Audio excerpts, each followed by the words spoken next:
Assalamualaikum warahmatullahi wabarakatuh. Perkenalkan, nama saya Ahmad Fauzan Ramadan dengan NIM 607062400022 dari kelas D3 IF 4804. Hari ini saya akan mempresentasikan hasil normalis saya pada soal genap ini. Saya mendapatkan soal bagian genap yang berisikan Bright Smile Dental Clinic mencatat setiap reservasi dan perawatan pasien dalam sebuah formulir kunjungan. Setelah pasien selesai membuat reservasi, petugas administrasi akan menginput data ke sistem menggunakan spreadsheet agar dokter dan manajemen dapat memantau jumlah layanan dan memberikan progres perawatan pasien.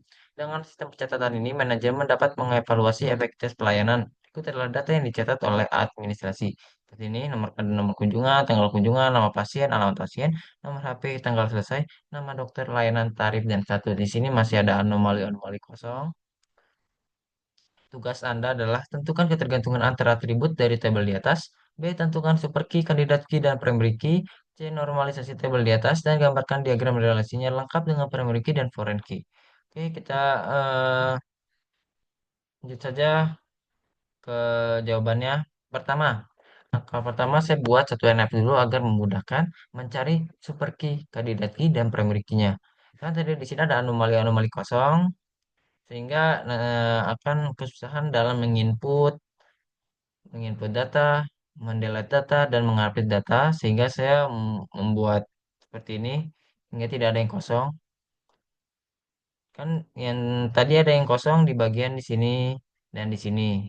Sehingga saya membuatnya di satu NF ini. Kegunaan satu NF ini adalah mencegah anomali-anomali seperti itu. Sehingga setelah membuat satu NF, saya mendapatkan super key, kandidat key, dan primary key-nya. Super key-nya adalah nomor kunjungan dan layanan. Habis itu nomor 2 nomor kunjungan, nama pasien plus layanan. Nomor 3 nomor kunjungan plus nama dokter plus layanan. Yang keempat nomor kunjungan plus nama pasien plus layanan plus tarif untuk super key-nya. Terus kandidat key-nya adalah nomor kunjungan karena unik menurut saya. Dan layanan karena tidak ada yang sama dan menurut saya ya sedikit unik aja karena kan tidak ada data datanya tidak tabrakan dan tidak sama kan scaling pasti scaling ya scaling tambah gigi depan yang bergigi depan cabut gigi pembersihan karang seperti itu sehingga primary key-nya saya menyimpulkan adalah nomor kunjungan. Oke, selanjutnya adalah membuat 2NF. Nah, second normal form atau disingkat juga dengan 2NF diperlukan untuk menghilangkan redundansi data dan memastikan bahwa setiap atributnya hanya bergantung pada keseluruhan primary key dan foreign key. Nah, tujuannya ini adalah menghilangkan partial dependency. Yang pertama, yang kedua adalah memisahkan tabel agar lebih efisien. Terus yang terakhir adalah meningkatkan integritas data. Sehingga saya membuat ini bisa dibilang apa ya kotak-kotak lah. Saya membuat kotak-kotaknya seperti ini. Untuk partial dependencies, saya membuat nomor kunjungan sampai dengan nama dokter. Ya, yang berisikan nomor kunjungan, tanggal kunjungan, nama pasien, alamat pasien, nomor HP, tanggal selesai, dan nama dokter. Terus partial dependencies kedua ada layanan dan tarif. Terus di sini ada transitive dependencies dari nama pasien ke nomor HP yang berisikan nama pasien, alamat pasien, dan nomor HP. Kenapa saya memilih transitive dependencies-nya nama pasien ke nomor HP? Karena kita bisa tahu dari nomor HP, kita bisa tahu nama pasien, alamat pasien dari nomor HP, kita bisa tahu kita bisa tahu nama pasien, nomor HP dari alamat pasien, kita bisa tahu alamat pasien, nomor HP dari nama pasien. Seperti itu. Dan yang terakhir adalah full dependency. Full dependency dari nomor kunjungan, ke layanan, dan ke status. Ini ketergantungan yang pertama tentukan ketergantungan antar atribut dan tabel di atas. Ini adalah ketergantungannya. Nomor kunjungan, ketergantungan adalah tanggal kunjungan, nama pasien, alamat pasien, nomor HP, tanggal selesai, nama dokter. Dan yang kedua adalah layanan dan tarif. Terus saya mengelompokkannya ke partial, full dependencies, ke transitive dependencies sehingga menghasilkan nomor kunjungan dan layanan mendapatkan full. Aturan di sini full. nomor kunjungan, layanan, tanggal kunjungan, nama pasien, alamat pasien, nomor HP, tanggal selesai, nama dokter, dan tarif status. Selanjutnya itu adalah nomor kunjungan dan layanan. Ke nomor kunjungan adalah ketergantungan partial dependencies. Terus nomor kunjungan ke nomor kunjungan adalah full dependencies. Nomor kunjungan ke layanan, nomor kunjungan dan layanan ke tanggal kunjungan adalah partial dependencies. Nomor kunjungan dan tanggal kunjungan, nomor kunjungan ke tanggal kunjungan adalah full dependencies. Nomor kunjungan dan layanan ke nama pasien, alamat pasien, nomor HP, tanggal selesai, dan nama dokter adalah partial dependencies. Nomor kunjungan ke nama pasien, alamat pasien, nomor HP, tanggal selesai, nama dokter adalah full dependencies. Nomor kunjungan dan layanan ke tarif adalah partial dependencies. Layanan ke tarif adalah full dependencies. Nomor kunjungan dan layanan ke status adalah full dependencies. Nama pasien ke nama pasien, alamat pasien, dan nomor HP adalah transitive dependencies. Kayak gitu. Terus selanjutnya saya mengelompokkan yang full-fullnya saja. Yang partial dependencies, transitifnya saya tidak memasukkan. Sehingga menghasilkan nomor kunjungan ke nomor kunjungan ke nomor kunjungan, tanggal kunjungan, nama pasien, alamat pasien, nomor HP, dan tanggal selesai nama dokter. Terus layanan ke layanan dan tarif. Terus nomor kunjungan dan layanan ke status. Sehingga menghasilkan tabel-tabel seperti ini. Tabel pertama itu adalah isinya adalah nomor kunjungan, tanggal kunjungan, nama pasien, alamat pasien, nomor HP, tanggal selesai, dan nama dokter. Terus tabel kedua adalah layanan dan tarif. Tabel tiga adalah nomor kunjungan, layanan, dan status. Tuh. Selanjutnya setelah kelompokan yang full-full saja, terus masukkan transitifnya juga. Kan transitifnya tadi ada di bagian nama pasien, alamat pasien, dan nomor HP. Enggak saya nomor kunjungan itu kan mencakup ketergantungan itu apa aja. Yang pertama adalah nomor kunjungan, terus tanggal kunjungan, nama pasien, alamat pasien, nomor HP, tanggal selesai, nama dokter itu kan partial dependencies. Transitive dependencies-nya dari nama pasien ke nomor HP sehingga pecahnya menjadi seperti ini nama pasien ke alamat pasien dan nomor HP. Terus nomor kunjungan itu apa namanya tergantungan dengan nomor kunjungan, tanggal kunjungan, dan nama pasien. Sehingga menghasilkan tabel-tabel 4 tabel ini. Yang terdiri dari tabel 1.1 yang berisikan nomor kunjungan, tanggal kunjungan, nama pasien, tanggal selesai, dan nama dokter. Tabel 1.2 nama pasien, alamat pasien, dan nomor HP. Kenapa di sini 1.1, 1.2? Karena dari tab aturan kan di sini tabel 1 kan belum dipecahkan. Transitifnya belum ada kan, belum dipecah. Sehingga saya memecahkan di bagian di sini. Sehingga kan dia masih mencakup pada tabel satu, terus dipecah dan menjadikannya tabel 1.2. Seperti itu. Tabel 2 ada layanan dan tarif.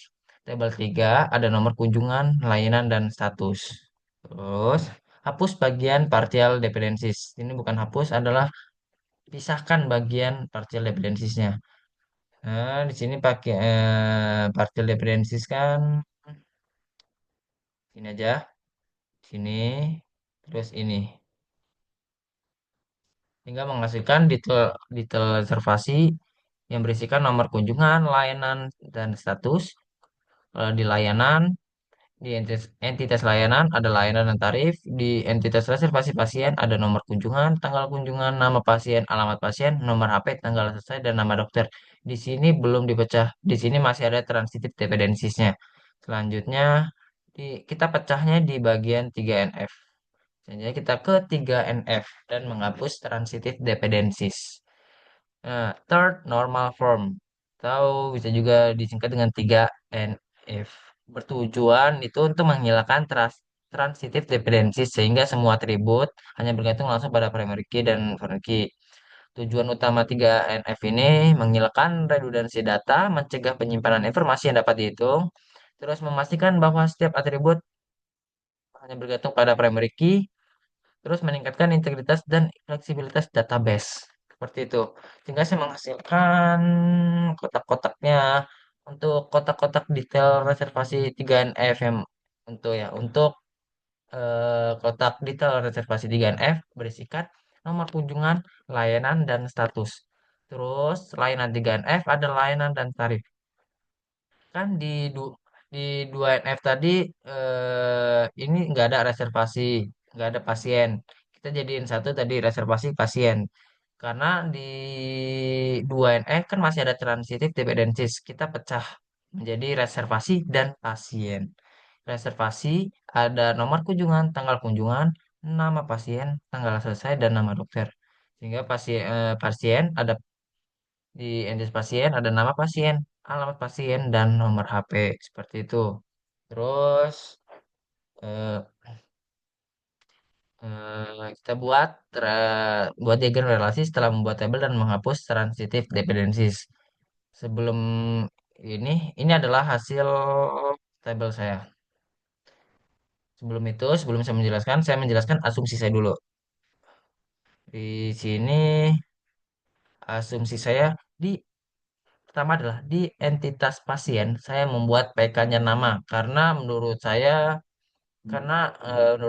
nama itu harus dipisah dan juga karena yang saya buat tadi adalah di nama pasien itu adalah transitif dependensi sehingga saya membuatnya pisah. Terus nomor dua, nomor kunjungan menjadi identitas unik setiap reservasi pasien karena setiap kunjungan dicatat secara terpisah di nomor di nomor kunjungan. Karena ya kan setiap orang, setiap pasien memiliki nomor kunjungannya sendiri. Nggak bisa sama. Misalkan si A nomor kunjungannya K001, si B nggak mungkin K001 juga. Jadi si B pasti beda dari nomor kunjungan dengan si A. Oke, seperti itu. Nomor tiga adalah setiap layanan memiliki tarif tetap yang tidak tergantung pada pasien atau dokter. Makanya di sini ada entitas layanan yang berisikan atributnya tarif. Jadi ya tarifnya adalah tetap dan tidak berubah. Kalau layanannya eh, pembersihan gigi, ya tarifnya segitu-segitu aja, nggak berubah-berubah. Kan nggak mungkin.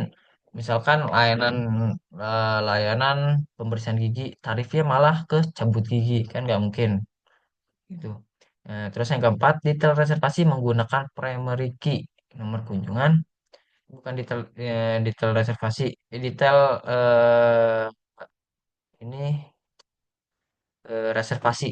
Reservasi menggunakan primary key nomor kunjungan yang berarti satu kunjungan bisa memiliki lebih dari satu layanan tetapi tidak ada layanan yang berdiri sendiri tidak ada yang berdiri sendiri tanpa kunjungan. Seperti itu. Nih, di sini ada primary key-nya nomor kunjungan di entitas reservasi. Pasien reservasi memiliki hubungan ini pasien. Pasien pasien reservasi berarti mungkin pasien sebagai foreign key. Ini di reservasi. Reservasi memiliki hubungan langsung dengan tabel pasien atau entitas pasien melalui nama pasien sebagai foreign key. Yang berarti setiap reservasi terkait dengan seorang pasien tertentu. Nah, hanya di sini ada foreign key nama pasien. Sehingga ya kita bisa tahu yang melakukan reservasi itu namanya siapa, alamatnya di mana, nomor HP di mana, gitu. Terus nomor keenam adalah satu layanan dalam detail reservasi menunjukkan apakah layanan sudah selesai, masih dalam proses, atau masih dalam antrian. Status layanan. Di detail, ini maaf, status layanan di detail layanan. Dalam detail, status ya benar, status layanan dalam entitas detail reservasi. Detail layanan menunjukkan apakah layanan sudah selesai, masih dalam proses, atau masih dalam antrian. Ya, di sini makanya ada atributnya. Atribut status kita bisa tahu layanan itu sedang dalam proses atau sudah selesai atau sedang dalam antrian itu. Terus yang terakhir, layanan berdiri sendiri tanpa tabel master ya berarti daftar layanan bersifat tetap dan tidak berubah berdasarkan kunjungannya. Itu. Nah, layanannya layanan tetap. Jadi kayak nggak berubah-berubah lah layanannya. Kan misalkan di rumah sakit A Kan gigi, khusus gigi, kan nggak mungkin layanannya berubah menjadi jantung kan, kan nggak berubah, nggak mungkin. Jadinya ya seperti itu. Maksudnya dari asumsi saya itu kayak seperti itu. Berdiri sendiri tanpa tabel masal yang berarti daftar layanan itu bersifat tetap dan tidak berubah. Oke. Selanjutnya saya kan membahas relasi-relasi. Di sini kan ada relasi one to many, many to many, terus ada tanda panah. Saya akan menjelaskan bagian tanda panah dulu. Di sini yang pertama adalah tanda panah FK nama pasien ke PK nama pasien. Di entitas reservasi, foreign key-nya adalah nama pasien. Kenapa? Karena kita bisa kita kita kan sebelum melakukan reservasi kan input nama dulu, alamat pasien dan nomor HP. Dan di reservasi itu ketahuan yang melakukan reservasi itu namanya siapa, alamat pasiennya siapa, alamatnya di mana, nomor HP-nya apa, kayak gitu. Makanya ditaruh di foreign key. Makanya ditaruh di entitas reservasi sebagai foreign key-nya. Karena satu entitas tidak boleh memiliki dua primary key. Terus di sini adalah di entitas detail layanan, foreign key layanan ke primary key layanan. Kenapa? Karena kita bisa tahu kan di sini ada atribut status. Kalau kita nggak masukin layanan, apa yang mau distatusin? Apa yang kan layanan ada banyak ya, ada cabut gigi, ada pembersihan gigi. Kalau kita nggak masukin sebagai foreign key foreign key layanan sebagai di entitas detail layanan, ya kita mana tahu status itu sedang cabut gigi, misalkan cabut gigi statusnya masih sedang dalam proses atau sudah selesai atau menunggu antrian. Kan itu kenapa saya apa namanya, foreign key-nya layanan di entitas detail layanan. Langsung ke maksudnya tuh dia tuh ngambil ngambil primary key dari entitas layanan dan dimasukkan ke dalam entitas detail layanan sebagai foreign key-nya. Nah, seperti itu.